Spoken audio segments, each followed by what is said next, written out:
नमस्कार दोस्तों, मेरा नाम है आमिर आजाद और आप देख रहे हैं दो बोल न्यूज।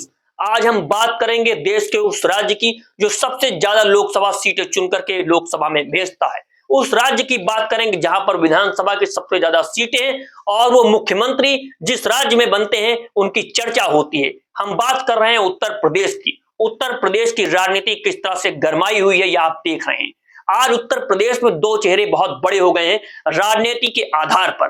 पहला चेहरा है योगी आदित्यनाथ का, जो वर्तमान समय में मुख्यमंत्री हैं। दूसरा चेहरा है समाजवादी पार्टी के सुप्रीमो अखिलेश यादव का।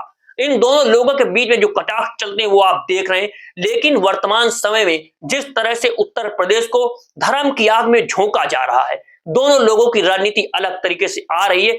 अब अखिलेश यादव ने इस पर जो कहा है वो आपको सुनना चाहिए। अखिलेश यादव ने प्रेस कॉन्फ्रेंस करते हुए कह दिया है कि जो राज्य में धर्म के नाम पर राजनीति की जा रही है और धर्म देख करके बुलडोजर चल रहा है, धर्म देख करके गोलियां चलाई जा रही है, और वो खास तौर से पुलिस की बात कर रहे हैं, यानी प्रशासन की बात कर रहे हैं कि प्रशासन के अधिकारी जिस तरह से हत्याएं कर रहे हैं, वो जो एनकाउंटर हो रहे हैं उनको एनकाउंटर नहीं मानते, वो कह रहे हैं हत्याएं हैं और खुले तौर से इसका विरोध कर रहे हैं। अखिलेश यादव ने कह दिया है कि अगर प्रशासन ही इस तरह का कार्य करने लगेगा, अगर प्रशासन ही सरकार के साथ खड़ा हो जाएगा, अगर प्रशासन ही अपनी जनता में भेद करने लगेगा, तो देश की जनता यानी देश के नागरिक जो संविधान पे भरोसा करते हैं, जो प्रशासन के ऊपर भरोसा करते हैं, उस पर भरोसा उठ जाएगा। अगर प्रशासन इस तरह से झूठ एनकाउंटर करेगा, फेक एनकाउंटर करने लगेगा, तो फिर लोग प्रशासन को किस तरीके से देखेंगे। और जो अधिकारी ये गलत कार्य कर रहे हैं, जो अधिकारी सरकार के दबाव में आकर के हत्याएं कर रहे हैं, ये एनकाउंटर नहीं है, उन पर भी कड़ी कार्रवाई होगी और बाद में सरकारें भी उन्हें बचा नहीं पाएंगी। अखिलेश यादव ने जो कहा है वो आप पहले सुनिए, फिर इस मुद्दे पर चर्चा करते हैं। इससे पहले हमें और आपको बहुत से वरिष्ठ जो पुलिस अधिकारी हैं वो चर्चा में ये कह रहे हैं कि बहुत सारी उत्तर प्रदेश की फेक एनकाउंटर वाली पुलिस जेल जाएगी। हाल ही में आपने सुना होगा भारतीय जनता पार्टी के सरकार बनने के बाद जो पहले डीजीपी थे, उन्होंने कहा कि जब ये जांच होती है, ये जो एनकाउंटर्स कर रहे हैं लोग, इनके साथ कोई खड़ा नहीं दिखाई देता, इनके खिलाफ कार्रवाई होती है और कई जेल में जाते हैं। और उन्होंने संख्या भी बताई कि इतने पुलिस के लोग जेल जा चुके हैं। आप एनकाउंटर नहीं कर रहे हैं, एनकाउंटर नहीं हो रहा है, ये हत्या हो रही है और ये पूरी जनता देख रही है। ये कोई मैं नहीं देख रहा हूं या आप नहीं देख रहे हैं, चर्चा करें ना करें, जनता देख रही है। बीजेपी का जो मॉडल है वो बहुत सिंपल मॉडल है।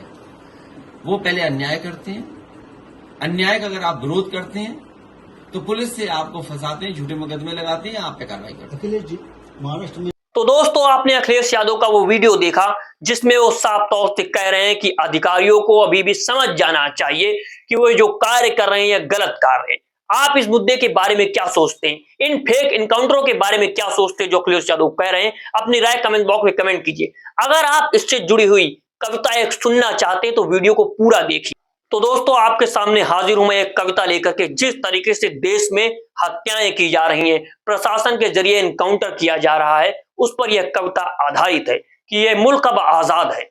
यह मुल्क अब आजाद है, इस कदर आजाद है कि आजाद हैं अब गोलियां जो खुद ब खुद ही चल पड़ी। एक तरफ मकतूल है और एक तरफ है गोलियां। मकतूल भी मुजरिम नहीं, मुजरिम भी मुल्जिम नहीं। मुजरिम तो है बस गोलियां जिसकी गवाह बंदूक है।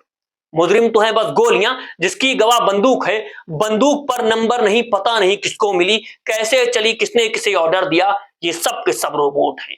कैसे चली, किसने किसे ऑर्डर दिया, ये सब के सब रोबोट हैं। कुंद जहन बददिमाग है, इंसानियत पे दाग है। मुंसिफ में भी पूछा नहीं, खुद से कुछ सोचा नहीं, फिर तय ये कायदा हुआ, जनाब दिल्ली में बैठे उस एक शख्स का फायदा हुआ।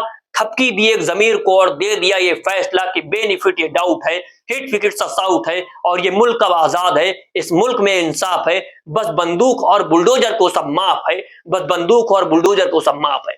दोस्तों, अगर आप चाहते हैं कि इन तरह के मुद्दों पर हम कविताएं आपके साथ साझा करते रहें, आपकी जो दर्द है, आपका जो तकलीफ है, उसको हम आपके सामने प्रस्तुत करते रहें, तो वीडियो को ज्यादा से ज्यादा शेयर कीजिए।